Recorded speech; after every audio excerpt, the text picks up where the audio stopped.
one. Win the lanes, multiple win conditions. That is going to be the trick here for NIP Flash. Well, for Twisted Minds, don't need to do anything too crazy. Stick to their fundamentals and just do what they did again. Now, going into this game number 2 draft, you still see the respect onto Troll's Matilda. At the same time, they're also taking away the option of a Phoveus in the EXP lane. Interesting. Kinda seems like they want to play some dash heroes. Again, we don't usually see the Phoveus get banned unless there's a very specific reason for it. Most of the time it's like, oh, I want to look to play Harith here. Yep. They might go for a Bruno ban afterwards, but that depends on what Twisted Minds have shown, which is both Fanny and Yves. These are standard bans. It doesn't give much of an idea or a direction that they want to go in just yet. Yeah, Phoveus banned this early isn't a thing anymore. It used to be a couple months back, but in the M6 wildcard, in the M6 Swiss stage, this is a very targeted ban. NIP Flash closing up their first phase bans with the Bruno. So that makes Twisted Minds again think, how do we attack this draft? How do we win these lanes? As prior mentioned here on the panel, but as well winning that main lane, the mid. I think that's where the whole Tigreal situation comes from. That's where the whole Matilda situation comes from. That's why it's still banned by NIP Flash, even on blue. I want to make a hard read here. I think this might just be a first pick Moskov coming in from NIP Flash. What? This might just... Right away? I think that Vanix needs to be on his comfort at this stage of the game, especially since they don't want to drag this on longer than they should. It's a little loco, sir. Yeah, that is a little bit loco. Let's see. Let's see, because then that forces Twisted Minds to play with a different gold laner that they haven't shown yet. They've only shown 2. They've shown the Moskov, they've shown the Bruno. Yeah, that was pretty much it. So might just force Sano on a Beatrix, maybe? Ranger? The presence of the Harith is still there. The fact that they took out the Phoveus, all the more the Harith will be happy to join in the lineup. Or the 1-1. Oh, that's also a good point. You know, as we see this, if it's going to open up with a standard flex pick coming in for the side of NIP Flash, it just kind of gives us the idea that they want to respond to the first 3 picks at the very least in first phase. Hilda's open. Oh, you're right! Fight for the ultimate. There it is. Good call. In the clutch, it gives Diablo a hero where he can just be annoying in lane, win lane, and then be active. So that increases the chances of taking condition number 1, which is to win one of the side lanes and invest there. Suyo, Gatot, and Cho are open as well. So these are all solid picks for Twisted Minds. I'm feeling like maybe they can show like Alpha plus Gatot, Alpha plus X at this point. Yes. It kind of depends on what direction Twisted Minds want to manage this Hilda. Usually it's either you have so many tanky boys that it doesn't really matter and you can minimize the damage it does, forcing Hilda to say, hey, look at our goal lane because everybody else is a null factor. But the Magi played an amazing Suyo game in game 1. Let's see if they get that. They'll get the Suyo. Will it be the Cho? No, it's a Suyo Gatot. We were all right. Yeah. It was Gatot X, and then you read into this game 1 performance. Yeah. Now, Twisted Minds, interestingly enough, if they still want to play the big macro game, can bring out a Lo Yi and then threaten to like, hey, if you don't ban it, you might want to consider banning out the Tigreal, because they'll have the Tigreal Lo Yi Gatot Kacha combo with them again. Yeah. No, I think these are very good angles. Plus Oh, of course. But at this point, I think that NIP Flash need to really think about how exactly they're going to play this early game, which seems to be their direction for the whole series. The man on your screen is the last TZ standing, the only one in the M6 World Championship, and it's Kurt. Remember, he is one of the few, if not the only one, who could potentially become a 2-time M-Series champion, as he was under the Echo M4 winning roster. That's right, he was number 7. Yeah. 6th would be JP along that 5-man roster that won in Jakarta, Indonesia. Closing up their first phase, there's the Cho for the Emperor, Akihiro-san, JPL, and the Jushin. Yep. Jushin did not show up at all in, well, she got banned in the second phase, game 1, but this should definitely still fix that whole mid lane situation for NIP Flash. Yeah, they got to tax that mid lane. They really have to tax that mid lane. They cannot let Troll just kind of walk wherever he wants to anymore. You need to be able to open up space for your team. The Moskov pick coming in from Twisted Minds, like, I got to give it to Coach Lyric here. He's done some great pre-preparation for this. Yes. And I think at this point, NIP Flash, I feel like they're starting to sweat. Yeah, Twisted Minds. If they want to go for a more aggressive approach, something that was banned earlier might actually show up. At this rate, with the momentum that you have, you're familiar with the team you're going up against, they know they want to be aggro, you have the Moskov there. Most importantly, they can have a strong 4-man and play around a mid lane Angela. That, or some from Coffin Season, what if a Sicilian? I'll take it. I'll do you one better. Valentina might just be the way to go for this. Based on what we're seeing, you've got 2 melee heroes that you can actually punish. You take a Purify, that's also pretty good. Allows for them to win fast too. Again, flip the script. Everybody's expecting Twisted Minds to play to the ultra late game. What if we win under 15? Because right now, NIP Flash, they've recalibrated their priorities here. Their first 3 picks ensure at least one side of the map, or at least their goal is to control one side of the map.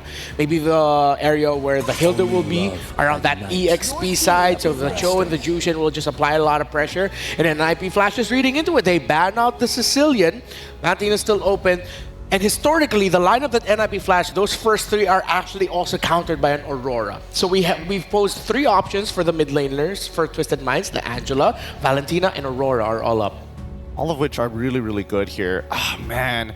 It's tough, right? Because they all have their own benefits and all really profit off of setting it up. Maybe it doesn't really matter what order, whether Gato goes in first or they start peeling first and then Gato comes in. But I'm looking at the draft pattern. We see the Granger ban out here. I'm thinking whether or not they want to kind of shift it slightly and also double down at pinching on the marksmen, whether it be Beatrix or even Harith. Oh, they take out the Haya. Okay. Hayabusa is usually a sign that, oh, they might actually go Angela here. Because if you take out the Hayabusa, that means you're probably not thinking of picking up something like the Aurora types, because Aurora has that second life feature with her passive. Yeah. Usually, you're okay with picking an Aurora into the Hayabusa. So now I'm leaning towards, yeah, Valentina or Angela might be their mid lane pick. Let's see how this plays out, right? There's a couple of options because I feel like the Hayabusa is a little out of pocket, right? If you're thinking about assassins, it is. Why not double down on the assassins? And yeah, maybe they just want to force him back on Joy.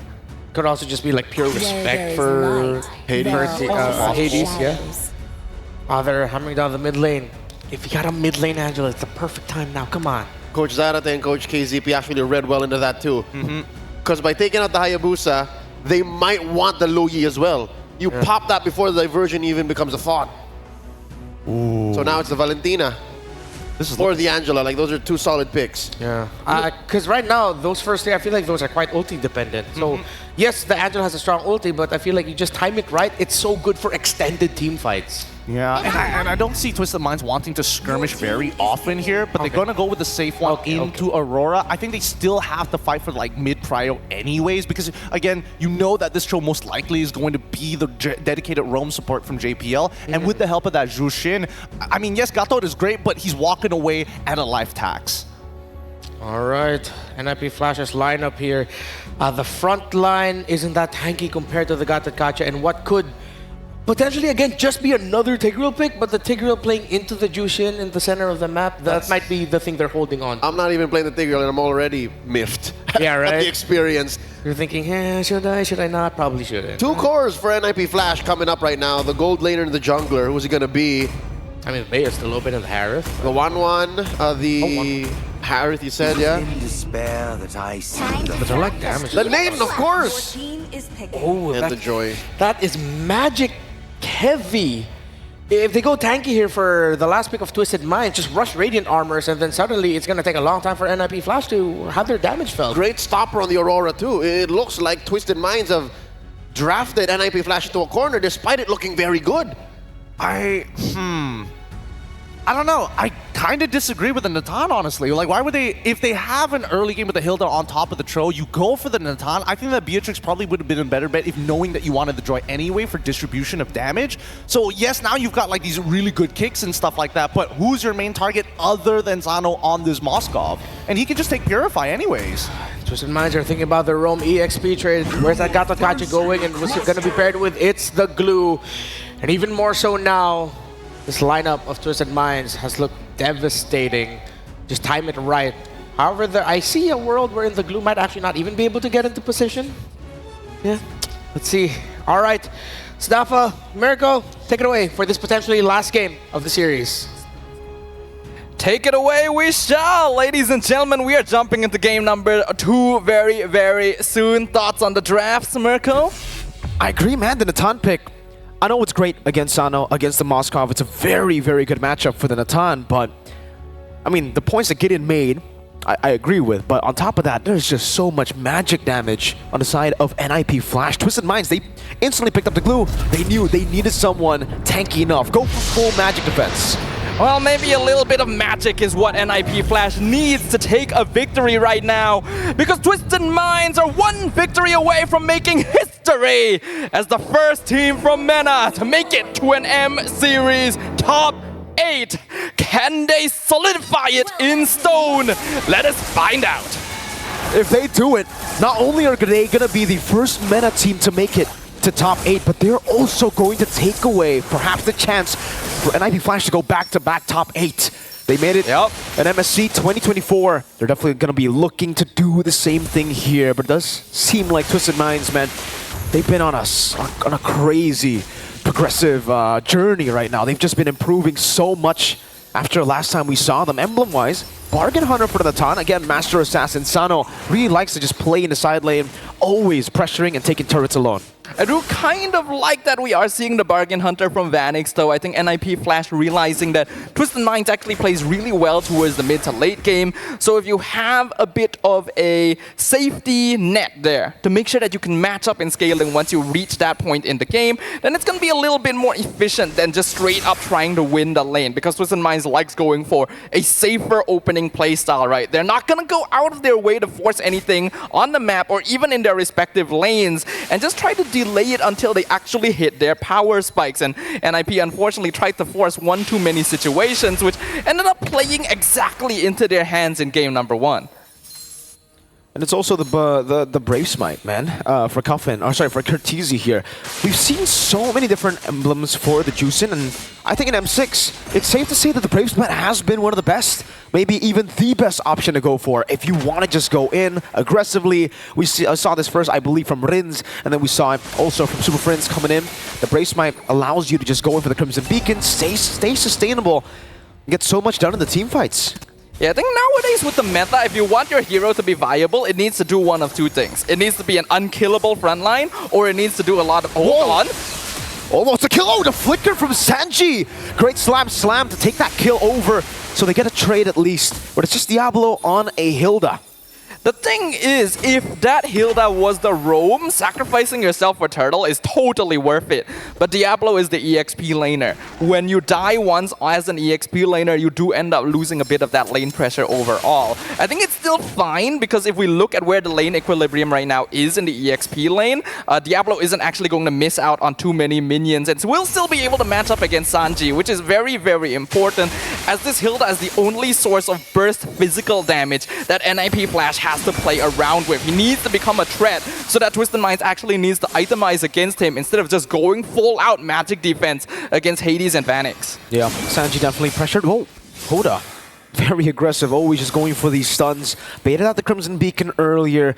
And now I guess we can move our focus back to the junglers, right? The pathing for both the junglers. Hoda actually losing up in a bit of levels. AOG coming down a bit late though. The Purify was able to get the immune down. Hoda still able to get the damage. JPL way the Dragon. Vanix from downtown rotates to the mid lane, gets the entropy, and that's the equalization and kills. Very, very nice. And this is the adjustment that we wanted to see from NIP Flash. That was definitely a more patient approach, waiting for Twisted Minds to put themselves in an awkward situation and maybe wait for resources to be expended before full committing. JPL being able to find that kick later on when we saw Hoda had already gone a little bit too far forward, set it up a whole lot more easily, especially when combined together with Curtizi. NIP Flash definitely recognized that since they're playing with a Zeusyn in the mid lane, their fights are not going to be very, very fast, right? It's more of extended skirmishes, which means that they cannot full commit, right? Unless they have a form of burst alongside them, which is why Vanix was brought over.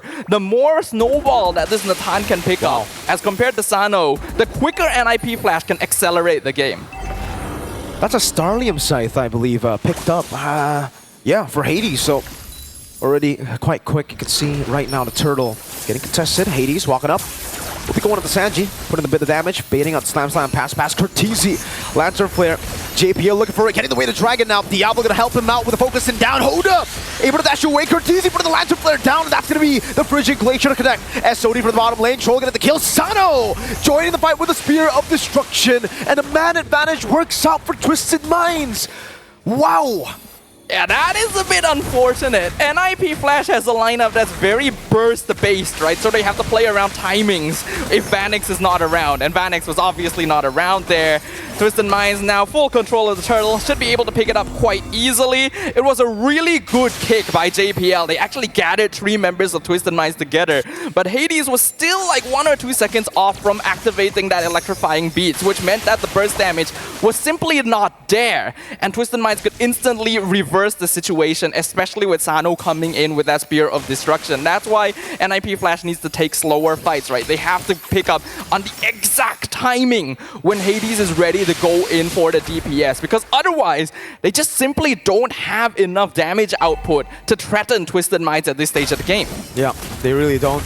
Cortese with the Brave Smite and the way that Juicen is, it's more on utility than it is for damage, right? And yeah, I guess you could try to rely on Diablo for a bit of damage in the early game, but the burst is certainly not there. When JPL goes for the way of the Dragon, no one can really fully capitalize on that. And now it becomes a game of who gets to the power spike first, right? Vanix, does he get to that item power spike? Does he get to the world's first IRL gaming district there? The esport district, Kidia? Oh wait, we're getting sidetracked here. No, the itemization, yeah, not the place. Though the place is pretty important as well. Right now, Vanix needs the Holy Crystal so that he can start becoming a threat to Twisted Minds. And that is usually going to be the 3rd item, unless he decides to go for the rush, right? And I don't really think that's the best idea when you're going for Bargain Hunter. You are scaling up a little bit more for that late game. So NIP Flash actually shouldn't be looking too hard for pickoffs anymore. Now that we are 6.5 minutes in, Diablo by himself will not be enough damage to just burst the target down. You need to have 4 members 1v1. together. Electrifying beat. Sano still able to actually get out. Did he use the SOD to escape earlier? Yeah, I think he did. Diablo looking for the jump on him. Sano, great recall. Very decisive. Just goes for it, then gets out. Diablo will cut the waves though, so it might be a better setup for NIP Flash as we get to the turtle. Hoda getting the stun down, but now might be punished. JPL looking for it with the way to Dragon. There you go. Hoda punished, and Vanix is able to capitalize. Electrifying beats coming down to Troll. Pops in Revitalize. Vanix getting the free hits, forcing the AOG defensively. And there you have it. NIP Flash full control for Turtle 3. Okay, those are exactly the types of fights that NIP Flash need to be looking for. Delay the entrance, force multiple cooldowns on Twisted Minds, then go for an off-tempo initiation with the Way of the Dragon when Hades is ready to initiate. Vanek could be in some trouble, but looks like the Spear of Destruction will not be taken here. So that will give NIP Flash some space necessary to start opening up the map, to start picking up on items, and Twisted Minds need to now realize that they actually need to revert a little bit more into safer play until Sano comes online. Now Vanix is becoming a problem, right? He's actually becoming a real threat. Once he gets the Holy Crystal, I don't know, even if Twisted Minds have the magic defense already, is it going to be enough to deal with a Hades power spike, a Joy Hades power spike, a Vanix Natan power spike? I think that might actually be able to overwhelm the magic defenses of Twisted Minds. And again, when we're talking about Sano, we're waiting for the item power spike. Definitely, he can attack from different angles. But the range advantage of the Natan might be a bit too much for Sano to even deal with. So let's say he gets a flank. He's probably going to get deleted, even with the Rose Gold. Yeah, the thing about Natan is that once you have that Holy Crystal, once you're at the 4th or 5th item power spike, people melt. It doesn't even necessarily have to be squishier targets, right? Even tankier heroes take so much damage from it. And I'm actually a little bit worried about Twisted Minds going for the build they are, because there is no arena. Like, look at that! Look at that damage! Yup, Lantern Flare. Sano might be forced to Purify, and he does. Troll going for the flanks, going for the Cortese. Purify out as well. Cortese will respect it. Vanix gets the turret. And it's just a trade, a turret tier 2 for a Purify.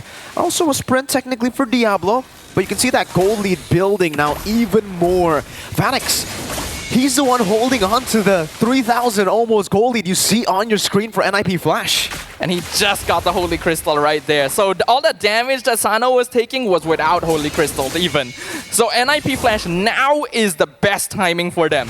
when Vanix has his third item, when Twisted Minds has not itemized into Athena shield yet, even Sanji only has the 1 Radiant armor, so they really have not gotten the magic defense necessary to even survive a couple of seconds against this Natan. This is where you can push the advantage. This is where you can force Twisted Minds into defensive action and take control of more of the map. Hold up, dishing out a bit of damage. Hades already using Electrifying Beast. What happened up top? It's a 2v1. Diablo and Vanix deleting Sano, deleting the threat of a cross-map play, and now Twisted Minds in a 4v4. They weren't able, or sorry, 4v3 rather. They weren't able to force the issue. They thought Diablo was somewhere there.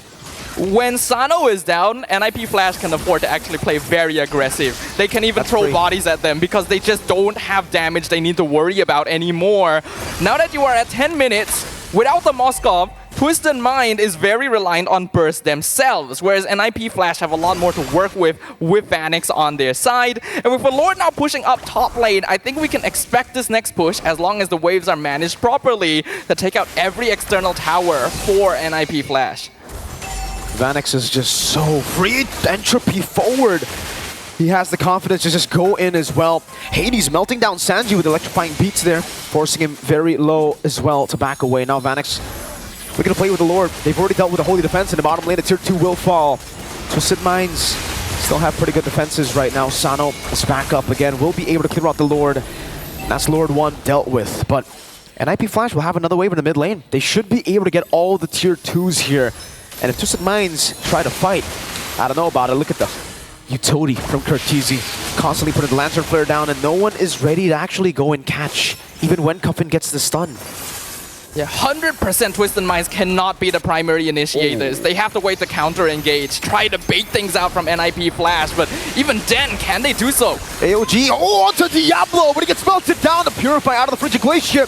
Hold up, trying to look for an angle. Hades jumping in, Sano gets his Spear Mystery, APL! Knocks him up with a Jikundo. 4 members of Twisted Minds have been evaporated. And now it's just Hoda. This is comfort. This is the NIP Flash we all know and love. Crystal wide open. I doubt Hoda can do anything now. Unstoppable. NIP Flash gonna show them what it means to take a victory. And ladies and gentlemen, we are jumping into game number 3. NIP Flash, they don't want to go down just like that in game 1, you know? After a stomp, they got to return the favor. It's another stomp, and now we have game 3 to see whether NIP Flash can go back-to-back right here in top 8, as they did in MSC top 8 as well, or if Twisted Minds can finally be the first team from MENA to do it. It all comes down to this one singular best of 1. So once again, we're gonna throw it back over to our panel for them to give their analysis of what happened in this one. And just in a flash, NIP Flash forced game number 3. The conditions we set, feels like we were thinking just a little bit too much about the team fighting in the later portions of the game. NIP Flash said, we're not going to allow you get to the portion of the game where you're comfortable. That's more like it. The 11-minute mark still seems to be Twisted Minds' Waterloo. As long as you go a certain way and you force them into old habits, they seem to just crumple. Well, I mean, there were a couple of bad habits coming in from Hoda specifically, but I gotta give it an NIP Flash because the macro game is what made this composition really work. And I think, you know, looking on it on a piece of paper, those 5 heroes technically should not be able to jive in that particular way unless certain conditions are met. A lot of which leading into when do we get our item power spikes, how exactly are we going to do it, and of course, coming in from the Emperor himself, Akihiro-san, JPL, that feint at the very end, that movement was nice. Sugoine! Yeah, hell of a performance there. I mean, there's a reason why we call him the Emperor, Akihiro-san. Showing again that as long as he has the Cho in his hands, nothing too much to worry about. It'll be calm and cool. JPL and Curtizi did everything right to provide space for 2 key members. Their jungler in Hades, who, Gideon, you were saying, just farm him up, really. Just let him farm. And for Vanix, eventually, who became the partner in crime of Diablo with the macro play. Exactly. And within this macro play and with the composition, right, you can see that Vanix was able to get so much more gold than Sano. How does he do that? How was he able to hit 3 items before the technically cheaper Trinity build overall coming in from that Moskov? double waves. And they did it so early on. And they've already pre-planned this. That's why we saw Vanix on that very first kick underneath mid-tier 1 against Hoda.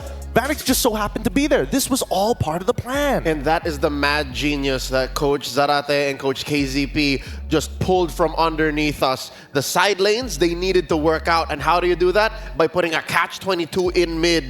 The Jushin plus the Cho. It's either you get kicked or you get hit with a Crimson Flare, you get chokeslammed or you get killed. That's what happened in the first 5 minutes, which allowed for NIP Flash to just, what was the word, Redmar? Have Vanix explode. Yeah.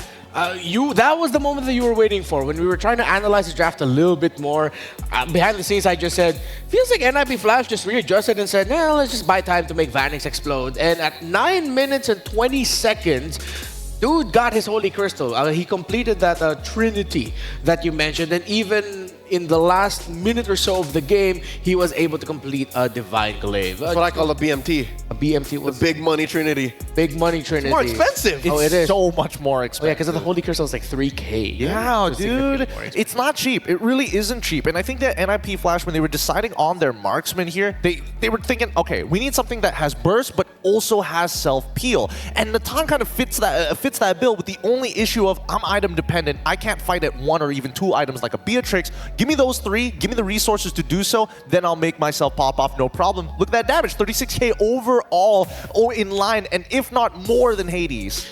Looking back, it feels like some of the key moments in this game were when the rotation of Hoda eventually led him into the center of the map, or somewhere in the river, that JPL and Cortese were reading so well. There were 3 significant kicks that JPL did onto Hoda. Realistically, the only one that he should really be kicking. The problem was, it seemed like Hoda was placing himself in a spot where it was easy for JPL to pull that off. The simple G-Kundo third activation flicker.